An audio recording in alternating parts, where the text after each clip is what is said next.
are y'all doing? I'm Pastor Lance, and we are in week 2 of our series, Justice for All.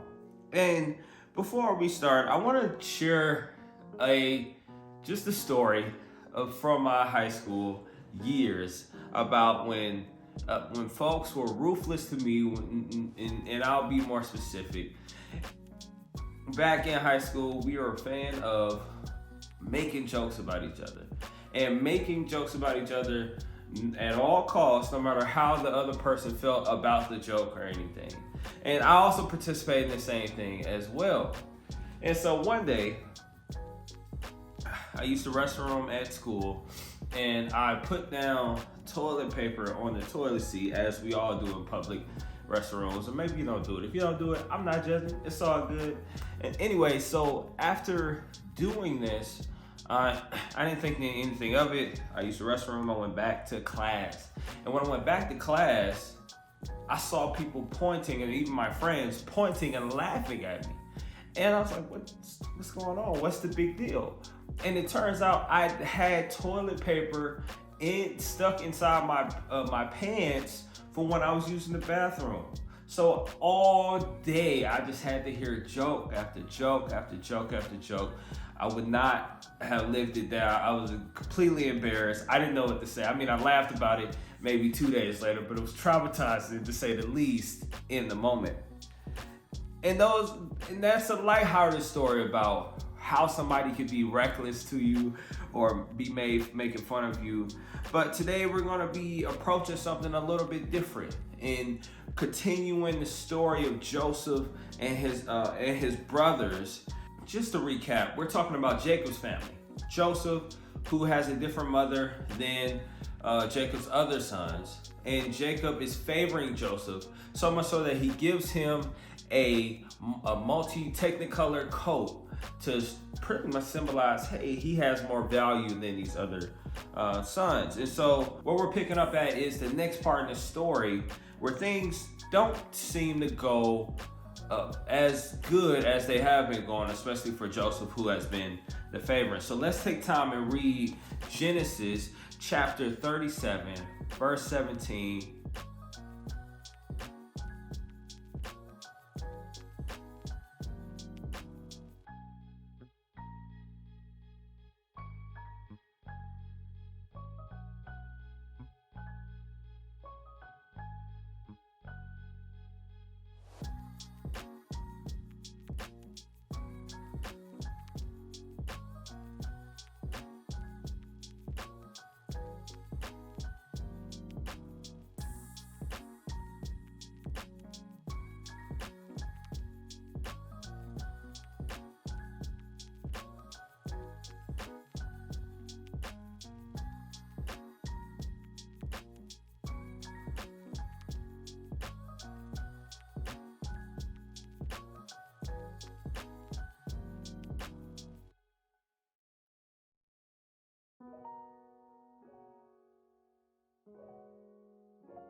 And so Joseph is going out in the field looking for his brothers who were to be working. When they saw him come, they saw him with the coat, and they're like, this dude think he's somebody.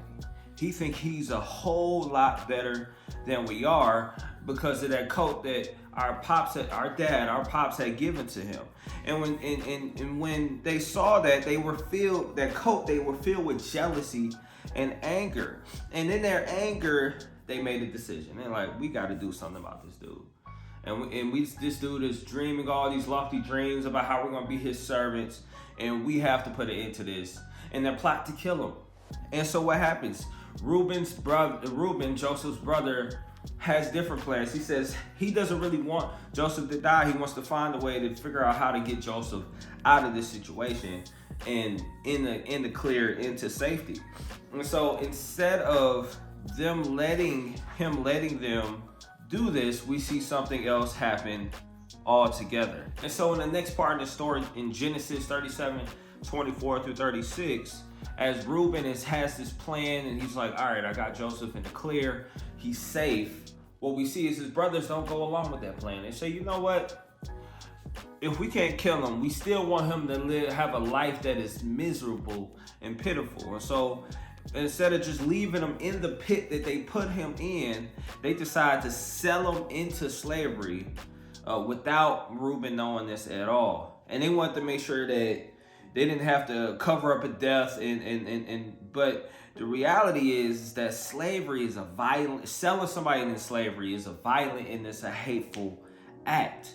And with this sinful and unjust transaction, Joseph's brothers, they took that situation from 0 to 100. And we'll learn about what happened in more of Joseph's story next time. But for now, I want you to introduce somebody else who had unjust, cruel things happen to them as well, especially in their younger years. And that's David. See, David was once just a young boy, a shepherd who God had chose to lead the nation of Israel. But the problem was there was already somebody doing that. Saul. And Saul was not feeling David at all. He made attempts on his life, and he was jealous and angry because of David's soon-to-be position, because of what God had ordained in David's life. And when David's life was being, attempted to be taken from him, he had feelings, and he often expressed his things in his life throughout the Psalms. But we're going to read Psalm 138, 7 through 8, when he's kind of describing how he feels during this whole Saul situation. And he says, though I walk in the midst of trouble, you preserve my life. You stretch out your hand against the wrath of my enemies, and your right hand delivers me. The Lord will fulfill his purposes for me, and your steadfast love, O Lord, endures forever. And do not forsake the work of your hands. See, David trusted that God was going to protect him even when people was out to get him. And he faced incredible injustices from somebody who wanted to harm him, but he knew that God was with him no matter what. See, we can't avoid all the crazy things that happen in life. All the things that make us feel unsafe, people being ruthless to us, whether it's in a lighthearted way or like I shared in the earlier story, or whether it's in a harmful way, in a real ruthless way, like how Joseph and David experienced. But when our foundation is made of hope and of goodness of God, we can stay strong when the pressures mounts. And so the next time you feel like Joseph, you feel like David, and you feel like you have all these different weights crushing you, or people trying to be ruthless to you, we got to remind ourselves of the truth of the word. And we have to remind ourselves of something of what David wrote. And if you're taking notes, I want you to write this down. When there is injustice, you can hold on to hope. When there is injustice, you can hold on to hope. So we all heard that phrase, sticks and stones break your bones, words will never hurt me. But if you're like me, and even like in the beginning of this sermon, if you're like me, then words is probably hurt worse than any weapon ever could. Those things kind of penetrate a different layer. And it's hard to sometimes figure out what are you supposed to do with somebody else's words that hurt. And especially if they're not quite true, they're just things that people are saying to you. It's hard to kind of process that and think through that. We're gonna watch this clip from John Jurgensen, this spoken word. We'll be back. Bellman in junior high was meant to swell me up and make my tiny nose normal-sized. At least, that's what he told me. And in high school, Ryan Mundy called me many things I dare not repeat, but still replay in my head from time to time, all because I did theater instead of playing football. Sticks and stones, right? Sticks and stones may break my bones, but words... A stone I can take. A quick break, yeah, that I can shake. And though you've never punched me in the face, every syllable you speak stabs through my spirit and hardens my heart.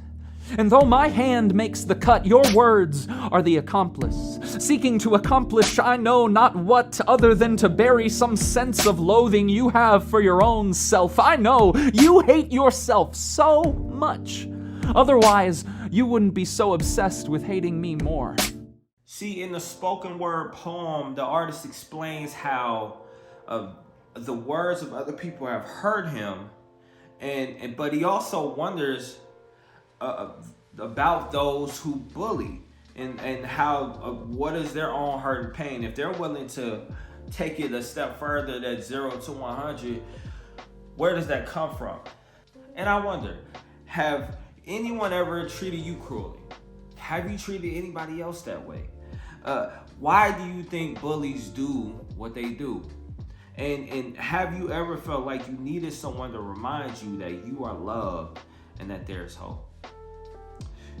Toward the end of this poem, the poet says, even though there's still a trace of the pain you caused, those scars are hard as armor and so faint that sometimes I can't see them anymore. How's that possible?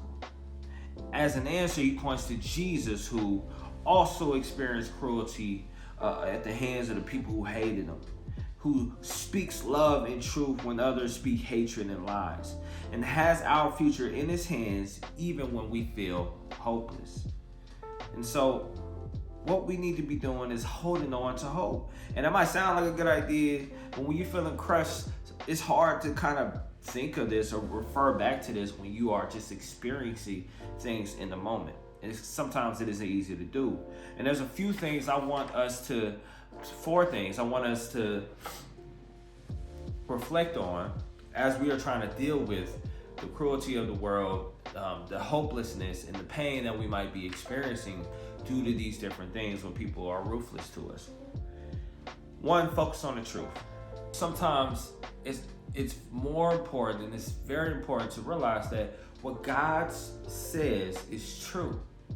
His word is true. It cannot be combated. It cannot be proved wrong. It is a true thing. So when we look into God's word and what he has to say about us, we have to reflect on God's truths, right? So things like, I was made perfectly, and with love by the God of the universe, I was made by the same God that the stars in the sky and the waters in the sea. I am a unique masterpiece. All of those things come from Scripture. All of those things are things that God has said was true about us. Another thing is to talk it out. Talk it out. It's important to have people around you that see you the way that God sees you. Right, your campus pastor, your youth pastor, your small group leader, your parent, and it's important, or your close friend. And sometimes we're closest with the people we're closest with can help best see the things that help us make us amazing. Because sometimes we're not able to see those things when we're clouded by all the different lies and things that happen. Ask for help. That's another thing. We need to ask for help. If you are being bullied, if you have people who are bullying you in any sort of way, tell a trusted adult. Tell somebody who cares so we can get you the help that you need. Because there are people that sometimes get in the way of you trying to hold on to hope. And we can't let those people do that. And nobody deserves to be bullied. Nobody deserves to be treated less than how God desired you and designed you to be treated. And the last thing is be careful with your social media. Sometimes it's so easy to go on social media, compare yourself to others, and compare yourself to what others may have and say, oh, they're perfect and I'm worthless. Or, oh, they have it and I don't got it. And that is first of all, that's not true. We are all made by God. We're all made with the image of God. So that means we're worth something. We're all God's masterpiece. And so that means we are valued. And sometimes when we go and compare and contrast especially against a curated image that is on social media, on Instagram, on TikTok, on Snapchat, or Facebook, or all these different things, it skews reality. And it doesn't allow us to see the true person that God has made us to be. And so you need to put away your phone if you feel that way. You need to take time away from your phone. You need to take time in the moment with the people closest to you, with your small group leaders. Put it down. You don't need it. It's not helping you. It's getting in the way of you figuring out how to hold on to hope.